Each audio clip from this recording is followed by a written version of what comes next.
Hello mga katambling, good morning po. So ayan, napa-order na naman tayo ng food kasi nagugutom na naman ang ate ninyo. So, time check muna tayo, okay? So ito. Gamit ko nga pala yung ano ng tatay ko, cellphone niya. Ayan, 1:46 a.m. Saturday, June 27. Tapos, nanonood nga pala ako ng podcast ng The Red Door. Ito nga pala yung mga experiences ng iba't ibang tao from all over the Philippines, yung mga creepy experiences nila, yung mga nakatakot or something paranormal. Ayan, pinapanood ko ngayon. Kaso nga lang, pinatay ko lang yung yung enough ko lang yung boses kasi baka makopyright tayo, okay? So, ayan, dito tayo ngayon. Ito yung ano natin, binili natin or in-order natin na food from Ajumas Koreanderia. Ajumas Koreanderia, ayan. Dito nga pala ako madalas umu-order ng mga, katulad nito, kimbap, ayan. Diba? Sobra kasing, nagustuhan ko kasing kimbap nila, tapos ang murang-mura pa, diba?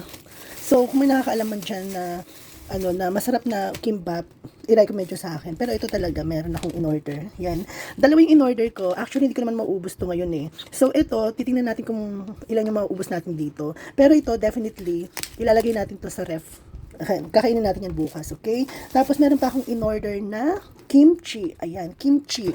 Tapos, meron din akong in-order na, hindi ko na matandaan kung anong tawag dito. Pero ano to, ano ang tawag dito? Radish.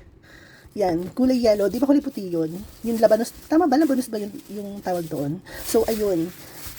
Ito yung mga ano natin, kinikrave natin ngayong gabi na to. Kasi nga, this past few days, hindi na talaga ako masyadong nakakain ng matino. Alam mo ba yun? Yung palagi na lang akong uminom ng alak. Diyos ko, yung alak talaga, ginawa ko na lang talagang maintenance na yung alak.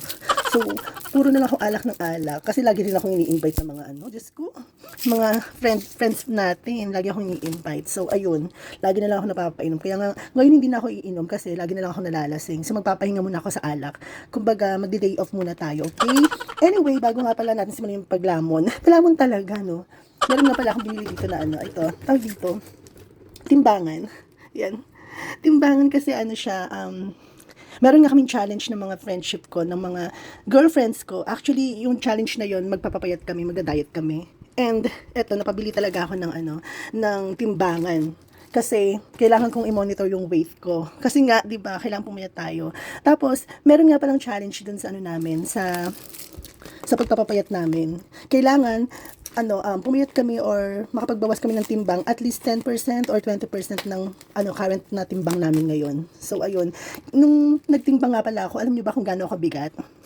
67 kilos ako. Diyos ko, grabe, di ba? Sobrang taba ako, sobrang bigat ko. Tapos ngayon lang pala, kaninang konti, nagtimbang ulit ako. Diyos ko, yung yung weight ko, nadagdagan pa ng isa, naging 68 kilos na ako. Kaya grabe. Tapos ito, kakain na naman ako. Hindi ko alam kung paano talaga mag-diet. Kasi sobrang hirap talaga, aminin nyo. Promise, aminin nyo talaga. Pero yun naman talaga yung challenge namin. And tapos yung challenge na yun, tatlo kami na kumasa sa challenge na yun. Wait lang, kain muna tayo. Wait lang, kakain muna tayo kasi medyo, alam nyo na, nagugutom ako ngayon. Yung challenge nga pala namin is kailangan talaga makapagbawas kami at least 10% or 20% ng current weight namin ngayon. So, tatlo kaming kumasa dun sa challenge and para ma-motivate kami na gawin yung challenge na yun, kailangan naming, meron kasing pot money doon, kumbaga prize, parang pinaka-reward mo sa sarili mo, di ba? Maghuhulog kami ng 1,000 pesos every month for 6 months, okay? Yun, again, ulitin ko. Hirap buksan naman na ito. Parang ayaw nilang ipakain. Charis! Ayun. Kailangan, maghuhulog kami ng 1,000 pesos every month for 6 months para naman ma-motivate kami na gawin yung challenge, para magpapayat talaga kami, di ba? So, ayun. Hindi ko pa nasisimulan yung yung pagpapapayat ko kasi nga syempre 'di ba lagi akong umiinom. Sabi ko nga sa inyo, yung alak ginawa ko na talagang maintenance. Grabe.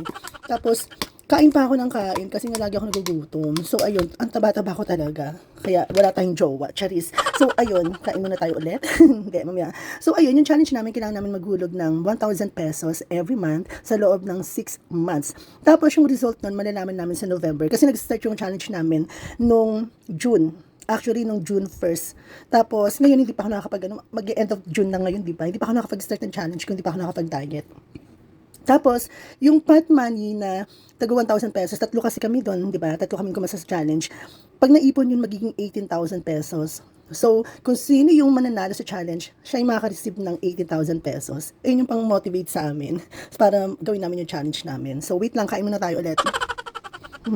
So, ayun nga, hindi ko talaga alam kung paano ko sisimulan yung challenge na to kasi hindi pa talaga ako nakakapag-start ng pagda-diet talaga. Kailangan kasi healthy living, healthy lifestyle, pero paano ko nga gagawin yun kasi nga lagi akong umiinom, di ba? So, sobrang inom ko. Ang laki na ng tiyan ko, grabe. Yung kulang na lang talaga magpa-gender reveal talaga ako. Minsan nga kapag merong nag-aano sa akin, binibiro ako na kung buntis ba ako, sinasabi ko na lang na kabuwanan ko na. Yun, ganung level talaga, yung sobra talaga yung taba natin.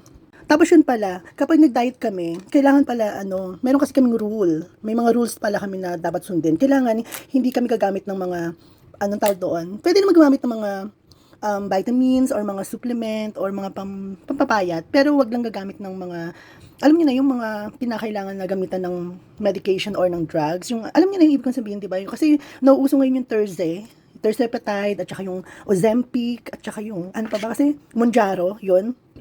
So, bawal kami gumamit ng ganun. Kailangan talaga, kapag nagpapayat kami, yung natural na pagpapapayat talaga. Katulad ng exercise, ganyan. O kaya naman, bawasan mo yung, yung food mo, yung pagtitake mo ng food. So, by the way, ang sarap nito Gusto ko yung lasa nito. Hindi ko lang gusto yung amoy niya kasi alam niyo naman to, labanos to, di ba? Pero ang sarap ng lasa niya. Para siyang manamis-namis na maasim-asim tapos binabad sa, sa lemon or sa orange. Parang ganun. So, ayun, kailangan na talaga nating seryosohin yung pagpapapayat natin kasi hindi na tayo bumabata. At saka yung alak, siguro maglalaylo na talaga ako sa alak. Yung, siguro mga once a week lang or twice a week na lang ako iinom. And kapag uminom naman ako, hindi na ganun karami, okay? Para, na tayo, di ba? Makamit natin yung tinatawag nating lifestyle na healthy living, healthy lifestyle, di ba? So, ayun, hindi mo na talaga tayo inom ng alak this week or next week. Kasi magpapahinga tayo, day off kasi natin Charis. Pero sa ngayon, pagbigyan niyo muna ako kasi talagang nagugutom ako ngayon. Kaya kakain muna ako. And siguro na lang to, treat ko na lang to sa sarili ko para bago ako magsimula sa pagda-diet ko. At least matikman ko naman yung kinikrave ko, diba? So, ayan. Ito yung natin. Midnight snack natin ngayon. Itong kimbap, kimchi, at saka nakalimutan ko anong tawag dito. Basta letter D, okay? So, ito naman, para to bukas. So, nag-diet tayo. Pero mayroon na naman tayong bukas, no? Ito, siguro papakin na lang natin to. And, ayun, pagbigyan nyo na muna ako, yung kakain muna ako. At saka, makikinig na ulit ako ng pinapanood kong podcast, The Red Door. Okay? So, ayun lang mga katambling and maraming salamat sa panonood. Kung may nanonood man dyan Tsaka, mag-like na kayo, mag-share na kayo.